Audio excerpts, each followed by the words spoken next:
Nobody really warned you about this when you start dating again in midlife. That is a lot harder than you think. And it was a lot harder than you remember that when you was in your 20s, the whole landscape changed.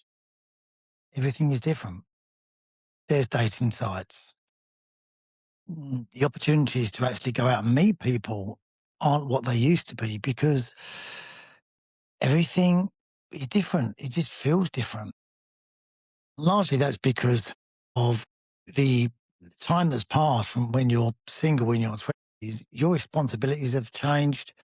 Your definition of what you want has also changed in terms of understanding the things that you don't want and understanding the things that you do want, and perhaps recognizing those things a lot earlier than you might have done in your 20s when you probably didn't care if they were there or not. Because when you're dating in younger life, time has no priority. It's not about time and what you've got left. It's just about enjoying the moment. And that changes in midlife. And for me, I've come to realize that it probably shouldn't. That you should still try and have those feelings about dating because it helps with the relationships that you're going into because you're not then placing so much pressure on these things that you think are important in midlife. I think as well, your priorities change greatly. And this is very different for men and women.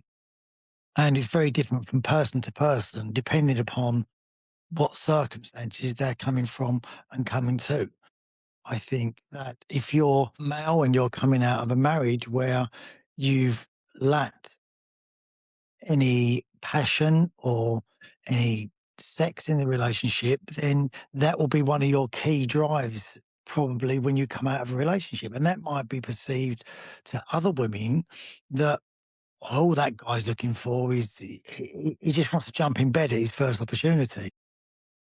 But it may be that person just trying to find what they've lacked for so long in their relationship. And that could be the same with women. It could be that a woman's coming out of a relationship and she actually just wants someone to listen to her. She wants companionship. She wants to be understood. And it could completely not align with the other person. And that's the hard thing. The divorce rates are 50%. And that makes you think straight away, God, must be loads of single people out there, which there is. You know, there is a lot of single people out there now that are in midlife. But the thing is that within those 50% of people, it's what percentage actually applies to you. You know, what percentage is going to match up with all the things that you want. So immediately you could probably discount 25% of those straight away because they might have things that you don't want. They're just basic things. They could just be location of where they live. They could be anything to do with they might have kids. They might not be the sort of person that you normally date. They might be silly things, too short, too tall, too small, too big, whatever it may be, just not attracted to them. So slowly those percentages start whittling down, whittling down, whittling down. And then that's before you even get to the finding the percentage that you think, okay, let's start here. Let's go with this. And then you start getting into the things that really are important to you.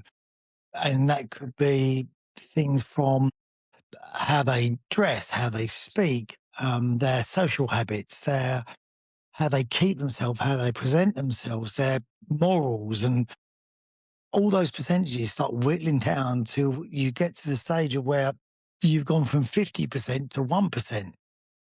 And out of that 1% as well, they've got to like you because it's a two-way thing. It's not you've got your choice of everyone and you've then got this situation where it's like, wow, I can choose who I want because those people have also got to choose you. And that's where it can be disheartening sometimes because you could think that you found the person that you want and they don't want you. And then you've got to deal with that. So, you know, dating in midlife becomes a lot harder. Your priorities change massively. And I think that will also depend again on the situation that you've come from. Because if it's a situation of where you've come out of a marriage and you're the female and you've got custody of the kids, your time is going to be a lot more precious to you. And depending upon the age of the kids, if they young kids, they need a lot more time and you're constantly dealing with them. So your time is even more precious and you don't want to give that time up, especially if it's a weekend that you've got your kids and someone says, "Hey, do you want to go on a date this weekend?" It's like, I've got my kids, and they could be opportunities that just disappear because of that. And there's nothing you can do about that. And for me, that was always the right decision to do anyway. However, it just makes the whole process so much harder.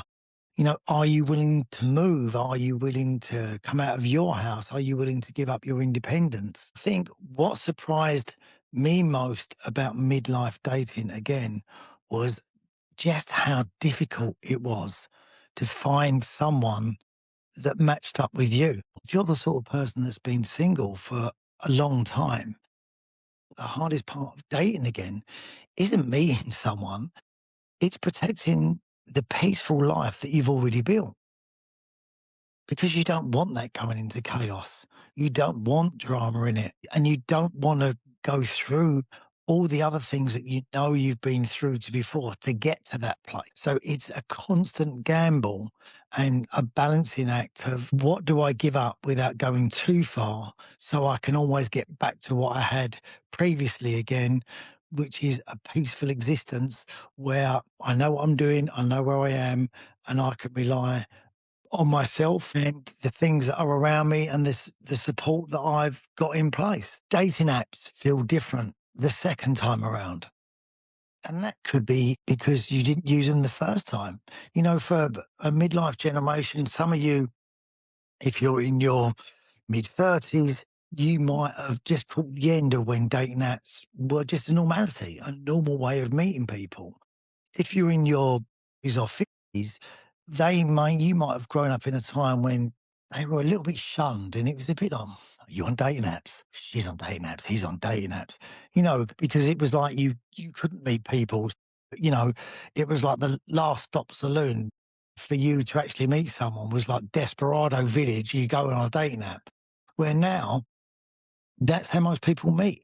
Young generations, they're meeting on social, on Insta, on whatever it may be. That's a way of meeting people. And the dating apps feel very different the second time around because it's a whole new ball game. There's whole new rules. It's finding a way of using them that suits you. And I've said this before, what I found when I was using it, that you had to get if you hadn't met the person within 2 weeks, it probably wasn't happening.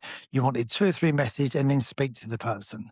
Because for me, I needed to hear a voice. And then I wanted to FaceTime the person because I didn't want to waste an evening of mine going to meet someone that looked nothing like what they portrayed on their profile. Now, when I actually mentioned this to my nephew that I did a podcast with a few weeks ago, he couldn't believe that. He just found it weird that I'd want to FaceTime people. Uh, and I said to him, "Well, for me, I want to know that it's a real person to start off with, and they actually look like they portrayed in these pictures, so they haven't used filters and everything else to make themselves look attractive. Then I buy into it, and then turn up and think." This is not what I wanted. Now I feel terrible because I feel shallow. And then, you know, I'm now in a situation where I'm not interested, and you're in a situation where you're going to think worse of me. So to avoid all that, I always used to FaceTime and then meet up. But that's what worked for me. You will find ways that work for you. And I'd love to hear from the audience. What ways work for you on dating apps? What things have you put in place that protect you from wasting your time and having an evening out that you just don't want to be having? Or is it a case of, you just go along sometimes and meet a new person? And that's the kind of what I adopted after those things anyway, because they're not foolproof. It just cuts down a lot of what could happen. And then there's still no guarantees and you still turn up, but at least you know what you're stepping into. And I think for me, that was a very big thing. It's it's your expectations on dating apps versus the reality. And that's what dating apps did for me. I think they exceeded my expectations on the app. So when you go on the app, it's full of, because I was interested in women, so it was full of beautiful women, or what appeared to be beautiful women that I was attracted to. What they said, what they did, how they looked, all those things that were important to me. But then in my head, I built them up into this perfect person. I was thinking, brilliant, this is it. This is the person that I wanted to meet. And it never worked out that way, because you weren't able to know them previously. And that's what I think I found most surprising, was realizing how much you actually do when you're meeting people organically. When you meet people organically, you go through a checklist in your head that you don't even realize. You walk into a room and you immediately discard a lot of people because they're not your type. It might be who they're with. They might be with partners, so not them. It might be they're too small, too short, all these things that we said. So immediately it's like a game of guess who. So you do all these things of flipping them all down until you're left with a couple of people. And then it's like, she's nice. Oh, she might be nice as well. And then you realize she's not interested in me whatsoever. And usually it was a case of she's not interested in me whatsoever. So you end up going home and getting on with your night. Or it may be a case of one of those would be interested and then you speak to them. But straight away, you've already got common ground that you've both seen each other and that you both are attracted to each other. And that's a great place to start. And you don't get that on dating apps because you just don't know whether the other person is going to like you or you're going to like them until you actually see them. So it's really nice sometimes meeting all people organically, because it's almost nostalgic now that you actually realize how much you do when you meet people. The other issue on dating apps is the honesty on profiles. Is I think people, and I say people, we all do it. I think we like to think we're probably a bit more exciting than we are, or we're a bit more outgoing than maybe we actually are. And then you maybe over elaborate on your profiles, and also, you are competing against a lot of other people on there. There's a lot of good-looking guys on these apps as well. There's a lot of good-looking women on these apps. So, you're in a competition with all these other people, because whoever's interested in you is probably looking at another 6, 7 people at the same time. For them, it's the same game again. It's what you can offer, what you've got to bring to the table, and what's going to be attracted to them, because it's all one dimensional to begin with on a dating app. You're not getting to know a personality, you're getting to know what the person wants you to know. And that's the thing as well. They're only letting you know, the things that they're giving you. It takes a lot longer to actually get to know what they're really like. And it's also how people present themselves. They could show you the best pictures, that they're here, there, and everywhere, and they're doing this and doing that, and they could just be a complete homebody. And I think honesty on dating apps is not hard to come by, but it's difficult, because if you were blatantly honest on a date now, people are just going to swipe straight past you. And you can have the mentality of, all these people might swipe straight past me, but that's their loss. And this is true. It probably is their loss. But at the same time, you've got to get in front of someone in order to actually show them who you are. So it does become very difficult. Dating apps promise endless choice. But endless choice can actually make people really cautious, because sometimes it may seem too good to be true. And a lot of the time, it is too good to be true. So, like me, if you were single for a long time before you went into a relationship and you got very comfortable being single, and that's a great place to be, being able to be on your own. When you've been single, you've built a peaceful life for yourself. You've comfortable in your own skin. You're able to sit there on your own, in your own head, and find an inner happiness for yourself. And that's a great place to be. Especially for me, I found that, I could look around and feel that I had everything that I wanted. I had a job, I had a place to live, I had my son. I spent loads of time with him because he was living with me. So I got to do all the things I wanted. So my life was good. So the only reason I was going to let someone else into my life was that they were making my life better for me. And I think, being perfectly honest, a lot of times women came into my life and made my life better. And I think the problem was I didn't make their life better. And I think that was a big thing. And that's probably why a lot of things didn't work out on their side, because I just wasn't doing enough for them, because I was happy in what I had, and I was happy to have them in when I wanted them in there, and then I wanted them to go. And I think they got to the stage where they were like, "Well, what are you doing for me? What what are you doing? What are you bringing to the party?" And listen, sometimes you've got to be honest with yourself and turn around and say, "Yeah, I'm not really doing a lot here, am I?" But that's why they didn't work out, because my independence, I knew what I wanted, and I kind of only wanted someone there when I wanted them there, you know, and that suited me. And that was because of the age of my son growing up as well. And it does get easier when they get older. You're able to have a little bit more freedom, but your responsibility doesn't change.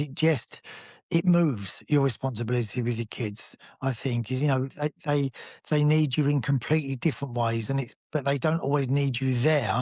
You just need to be around sometimes, because they want you to support them and give advice. And sometimes, I've always said this about parenting. Half the job in parenting is just showing up. And sometimes that's what they want you to do for them. They just want you to show up when they need you. And you get into routines as well when you're on your own. And they're very hard to break, especially if they're nice routines and they're comfortable routines. And anyone else coming into that is obviously, they've either got to accept the routine and go with it, or they slightly upset it. And I think these are the reasons why you start to become so selective, because you know what traits of people are going to work with your life and what traits aren't going to work with your life. And you begin to recognize those very quickly. When your life becomes peaceful, you're very careful about who you let into it. We're always using the term now, red flags, which I've never been a great fan of, because I think we all, by the time you get to midlife, one person's green flag is another person's red flags. I think this is an individual thing that applies to you. So, but these things that don't suit you become clearer a lot faster, and you learn to recognize them a lot quicker. And because of that, you'll end up going through a lot of dates very quickly. And it could be really simple things. Like for me, like, it was smoking, vaping, really simple things that a lot of people do. But just for me, it was a no straight away. So that I would completely discard people because of those things. Yes, I know that, you could say, well, that's stupid, isn't it? It's just the way I am. It's probably why I'm such bloody hard work. And I was single for so long. One thing you definitely get better at with age is understanding what suits you and what you don't want. And I think we're all very similar in terms of, I don't want drama. Everyone's version of drama is completely different. Some people, without realizing, they need drama. They love the drama. They love being involved in it, and they get a kick out of it. And that's absolutely fine if you meet someone that is willing to put up with that, or is exactly the same. So you can both create your own drama for each other, and then go, we just don't like drama.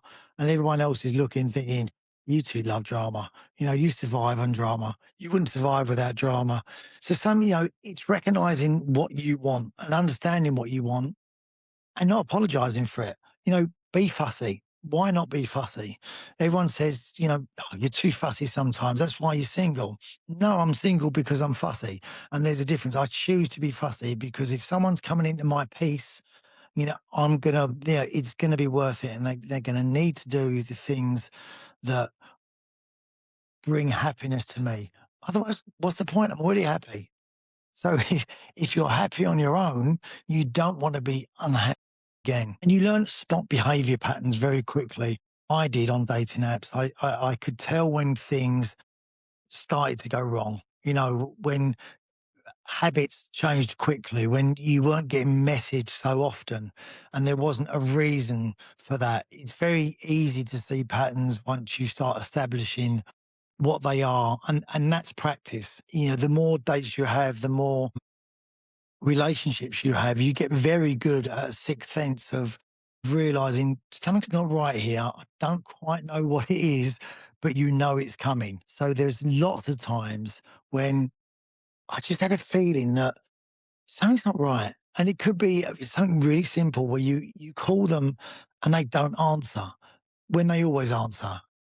And it may be that you think nothing of it, but there are those times where you just go, "That's not right. I don't know what it is, and I don't know why I'm thinking that." 9 times out of 10, I found that I was pretty close to the money, and there were things that weren't right at the times. I think you learn that with experience and with more and more dating, and you learn to trust your instincts a lot more and be happy to trust your instincts. Also, you get really good at dealing with the fallout from it because you don't completely give up your piece that you've already got, and you make it so that you can get back to that quite quickly. For me, that was a case of once it was a no, it was I didn't want to hear anyone's reasons for it. I never wanted to hear why someone didn't want to see me anymore in the end because it didn't matter. The bottom line was that they didn't want to see me. Anything after that was probably for them. It was to make them feel better about doing something that they felt really bad about doing, and they probably shouldn't have done. Because if I'm not going to make someone happy, don't be with me. You know, I only want people to be with me if I'm making them happy. I don't want anyone to stay and find out years later that they haven't been happy for the last 4 or 5 years. They've just stayed there because they didn't want to upset me. Just, do the right thing for you. And if the right thing for you is to leave and go, do it.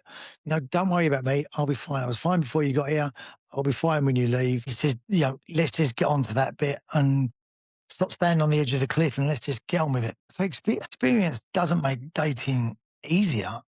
It just makes it easier and clearer to recognize when things aren't for you. The biggest thing about dating between when you're 25 and when you're 45 is as obvious as it seems. It's 20 years. Simple as that. In that 20 years, you've lived, you've become more independent. You know yourself so much better when you're 45. You're comfortable in your skin. You're not still trying to find yourself. You're not still inventing yourself. You know what your good things are. You know what your bad things are. You know what things excite you and what things turn you off. So you know so much more about yourself. And also in that 20 years, you've lived a life of maybe having kids, maybe getting married, maybe coming out of two marriages, a divorce, having arguments, living with someone, living with more than one person. All these things, that's the basic difference. You've had 20 years of life. Imagine it simply as this. What's the difference between dating when you're 5 to when you're 25? It's a ridiculous question, isn't it? We would never ask that because you go, well, when you're 5, you're a kid, and when you're 25, you're older. Same principles apply. You know, when you're 45 or 25-year-old, they're still kids. You would change places with them probably in a heartbeat a lot of the time. And that's the difference. It's the difference between dating when you're 25 and 45 is 20 years of life experience. And that's what makes it harder, sometimes better, but takes a lot more time to find what you want. Because listen, if you're already at 45 and you haven't found what you want already, you know it's difficult. So, it's not that easy, not just to find, but it's not that easy to sustain and keep going. At 25, you look for excitement. Later in life, you start to look for calm, and you start to look for consistency. And they're the things that matter. Don't get me wrong, guys don't change too much. Their first instinct is they want to be excited by a woman. They want to fancy a woman because they're still sexual and they still want relationship and they still want all those things that they wanted at 25, especially if they've been in a relationship where that's been completely void. So they are looking for those things. And that might be an immediate red flag, as we called it, to a woman who's 45. They might, all these guys want is sex. You know, that's all they're after. They're just coming out. They just want to jump in bed with people straight away. Usually I've found that that's an initial reaction to coming out of a relationship and then that settles down. Something men rarely admit to in dating in midlife is that they don't want to be alone. They're scared of being alone. For a lot of men, they need someone with them. They want to feel loved and they want company. And they find it hard to sit in a room on their own and just be in their own head. They need to fill every moment with something because they find it very difficult. And the conversations that I've had with friends that openly admit, you know, people who are in relationships, you know, like, they hate being on their own. They can't stand it. You know, if their wife goes away for a while, they're filling every moment with a golf trip or, you know, going away or doing this and doing that. And they're not scared of that. They just love having people around them. And guys, first of all, when they come onto dating apps, if they've come out of relationships, they will be a 25-year-old again. They will want to date a load of people and have a load of great sex and do all these things that they thought they wanted to do when they were in a relationship. And they looked at the single guys going, "Oh, you got a great life there, haven't you? It's great." And as I always said to a lot of these guys, listen, it's not as great as you think, and it's not as easy as you think. And you're still vulnerable, but you find it more difficult to deal with because you've got no one to tell. There's no one that you're talking to tell them this. You are definitely not telling your friends that you feel slightly vulnerable, because that's going to make their evening a great evening, and you don't want to be the butt of all their jokes and get a load of memes on group chats about vulnerable people. So your expectations when you come out as a guy on these dating apps, first of all, that it's going to be like a Hugh Hefner film. You know, you're going to have like weekends at Bernie's when everyone's coming in, and it's absolutely fantastic. And it turns out it's not that way at all because it's hard work. Because there are a lot of other single guys out there that have been doing it a lot longer. You know exactly what they're doing, and your expectations are going to be completely different because you're going to be hit by, wow, there's so many single women out there, and you'll be scrolling past all these women thinking this is great. And it's not until 3 or 4 weeks later where you realise that it's, you know, it is hard work. There are also times when you'll sit there and think it would be nice to have someone. It really would, and has. Something guys rarely say out loud is that dating can feel more pressurized the older you get because you're always thinking, I don't want to be found laying on my floor one day and no one's there. I realized something recently about relationships that if they seem like they're hard work, that's because they probably are hard work. The relationships that I've been in that have been the best ones for me have never really felt like hard work. They've always felt very easy. I've always felt safe in them until that point where I didn't. So I think if you're feeling like it's extremely hard work, then there may be things that you need to look at in your relationship. I've learned a lot of lessons from the dating that I've done. I've learned most of the lessons are probably about myself more than other people. I've learned that the ability to move on is when you're single is paramount to getting back to normality in your life. And I learned that if you're going to be single, you need to be brave because you're constantly putting your heart out there for other people. And sometimes it will give you moments that are great. And they're the things that you have to get through. And that's why when I look at a lot of people in relationships that say, "Oh, I'd love to be you. I'd love to be single," going out and meeting people, I look at them and think, you wouldn't. You wouldn't want this life. And it's a great life when it's great.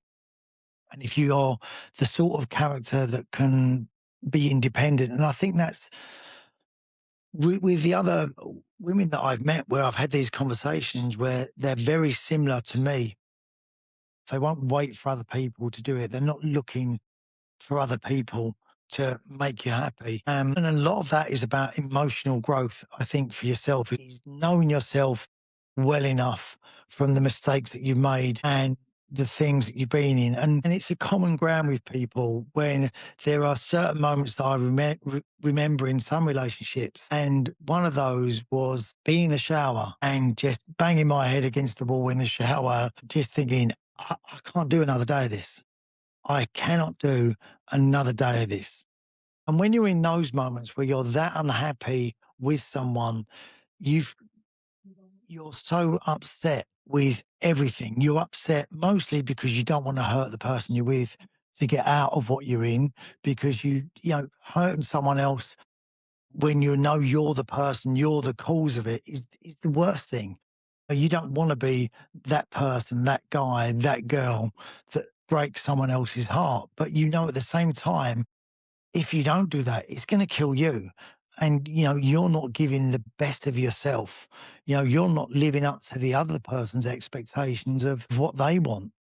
And it's managing your expectations the whole time that you learn when you're single, is meeting other people.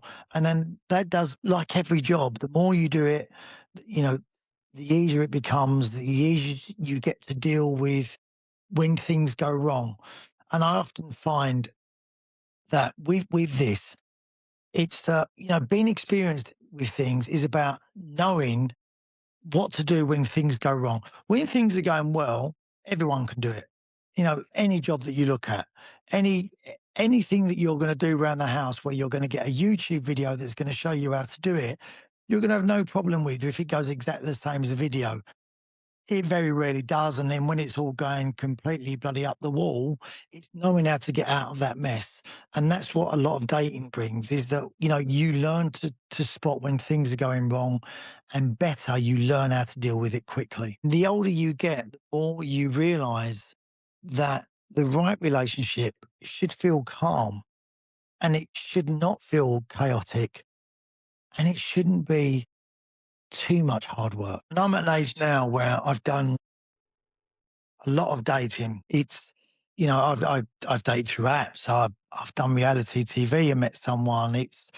I've met people organically. I've met people through friends. I've probably done every single way of dating that you can do. So the amount of experience that I've got with short-term relationships is a lot. So I know how to navigate the relationships to begin with, and know where they're going right, where they're going wrong for me. And I think that's the thing. Like, these things that I share with you, they're for me. And if they help someone else, then fantastic. But you might completely disagree with them, and that's good as well, because if you're completely disagreeing with it, that means you know what's for you. And that's a good place to be as well. And it's what all men do, and women as well, is that when you're single, you all have that moments when you go to your bed and you sit in your bed and you just think, how hard can it be to meet someone? There's millions and millions of people here. There must be one person that fits with me, that, I can make work, or we can make work, and enjoys the same things as me. And they're the things that men do as well as women, but probably don't say out loud. So I'm curious about this. Is dating harder than it is before, or was before? Or is that just me? Are you finding this? Are you finding that the dating pool is a drop of water, and finding that drop of water is incredibly difficult? Are dating apps helping, or are they hurting relationships even more? Without dating apps, would you be meeting anyone anyway? And if you're meeting people already, you're not going to need the dating apps. So if you're on the dating apps, share your experience with me of how you're finding it. And it's not about other people. I want to know how you're finding it for you. How does it work for you? We all know that on dating apps, people will lie about their age, lie about their height, lie about their looks and disguise whatever it may be. But that's about them. So how does it work for you? How are you finding dating apps for you, and how are you meeting people working for you, and what things aren't working for you? Because I'm curious about what people think. Have dating apps made relationships and meeting people easier or harder? Thank you for joining Fifth Challenge and Grace today. I really hope you enjoyed the episode. Make sure you subscribe, make sure you follow, and I'll see you soon.